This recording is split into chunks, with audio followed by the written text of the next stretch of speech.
ఉదయకాల ప్రార్థన.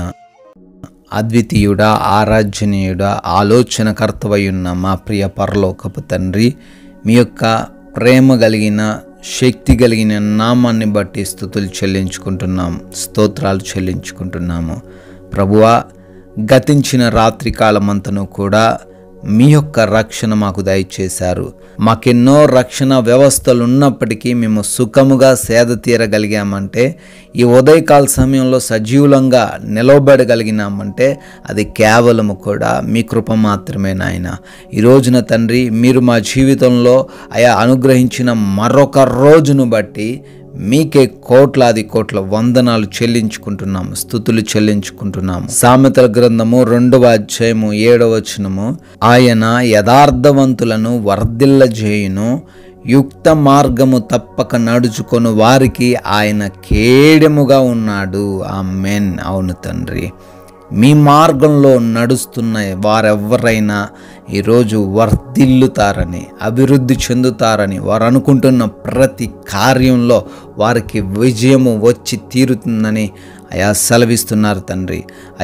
మీ మార్గంలో తప్పక నడిస్తే, మార్గము తప్పిపోకుండా ప్రతి నిమిషము వాక్యాన్ని జ్ఞాపకం చేసుకొని, మీ మాటలను జ్ఞాపకం చేసుకొని నడవగలిగితే మీరే మాకు కేడెముగా ఉంటారని, మీరే మాకు రక్షణ అయి కాచి కాపాడతారని ఈ ఉదయాన మరొక్క మారు మాకు తెలియజేస్తున్నారు తండ్రి. కృతజ్ఞతలు చెల్లించుకుంటున్నాము. ఎవరైతే ఈ రోజున వారి పనుల్లో, వారి చదువుల్లో వారు వెళ్తున్న తండ్రి, ఎటువంటి పరిస్థితుల్లోనైనా వారు గెలవాలి అంటే తండ్రి, వారు యథార్థవంతులుగా, మీ యందు యథార్థవంతులుగా ఉండాలనే మాట ప్రతి బిడ్డకు తండ్రి తెలుసుకొని ఆ విధంగా జీవించగలిగిన భాగ్యము దయచేయమని అడుగుతున్నాము. ఎస్ లార్డ్, ఈ ఉదయకాల సమయంలోనైనా ఈ పునరుత్థాన దినమందు మమ్మల్ని అందరినీ తండ్రి మరొకసారి మీ యొక్క సన్నిధిలో నిలవబెట్టుకున్నందుకు స్తోత్రాలనైనా. ఎస్ లార్డ్, ప్రతి ఒక్కరూ కూడా ఈ రోజున మీ మందిరంలో మిమ్మల్ని స్తుతించే వారిగా ఉండుటకు సహాయము దయచేయండి తండ్రి. వారికి ఎటువంటి ఆటంకాలు రాకుండా కృప చూపించండి ప్రభువా. అదేవిధంగా మా పనులన్నిటిని బట్టి కూడా అడుగుతున్నాం, మా పనుల్లో మీ ఆశీర్వాదాలు దయచేయండి తండ్రి. మేము ఏ విషయంలో కూడా తండ్రి నష్టపోకుండా, ఏ విషయంలో కూడా బలహీన పడిపోకుండా, ఏ విషయంలో కూడా వెనకబడిన వారిగా ఉండకుండా మమ్మల్ని ప్రోత్సహించమని, నడిపించమని, జ్ఞానమును బలమును దయచేయమని అడుగుతున్నాం ప్రభువా. అదేవిధంగా నాయన, ఈ రోజున మా ప్రతి మార్గంలో మీ దేవదూతల కంచె దయచేయమని అడుగుతున్నాము. ఏ మార్గంలో మేము వెళ్తున్నా, ఏ వాహనము గుండా మేము వెళ్తున్నా మీరు ఆ మార్గాన్ని, ఆ వాహనాన్ని స్వాధీనపరచుకోమని బ్రతిమాలుకుంటున్నాం ప్రభువా.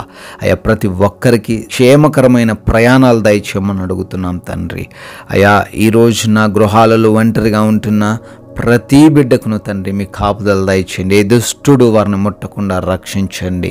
ఈ రోజున హాస్పిటల్స్కి వెళ్తున్న వారిని బట్టి అడుగుతున్నాం, వారికి మీ సహాయం అనుగ్రహించండి. రిపోర్ట్స్, డెలివరీస్లో మీరు తోడై ఉండమని అడుగుతున్నాం ప్రభువా. అదేవిధంగా ఎవరైతే ఎగ్జామ్స్కి, ఇంటర్వ్యూస్కి వెళ్తున్నారో వారందరిని బట్టి అడుగుతుండగా జ్ఞాపక శక్తిని వారికి దయచేయండి. వారు వాటిలలో సెలెక్ట్ అవ్వడానికి, క్వాలిఫై అవ్వడానికి కృప చూపించండి తండ్రి. ఈ రోజున ప్రభువా, మేము ఏ విషయంలో కూడా లోటు కలిగి లేకుండా ప్రతి విషయంలో తండ్రి సమృద్ధి కలిగి మిమ్మల్ని స్తుతించేవారిగా నిలవబెట్టుకోండి ప్రభువా. ఆర్థికంగా అప్పుల నుంచి విడుదల దయచేయండి. మంచి ఆరోగ్యం ప్రతి ఒక్కరికి అనుగ్రహించండి. ఆత్మీయతలో ఇంకా వృద్ధి మేము చెందులాగున కృప చూపించండి ప్రభువా.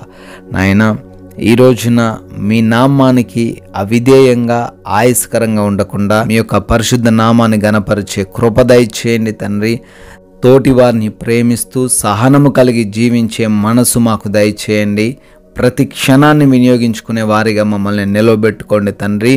ముఖ్యంగా ఈ రోజున మీ కృప, మీ దయను బట్టి మరొక నూతన సంవత్సరంలోకి ప్రవేశించి బర్త్డేలు, యానివర్సరీలు సెలబ్రేట్ చేసుకుంటున్న ప్రతి ఒక్కరిని కూడా బహుగా దీవించి ఆశీర్వదించమని, మేమందరము కూడా మీ యొక్క రాజ్య సువార్తల్లో పాలిభాగసులై ఉండే కృప మాకు దయచేయమని యేసుక్రీస్తు వారి మహిమ కలిగిన నామంలో ఈ ప్రార్థన అడుగుతున్నాము తండ్రి.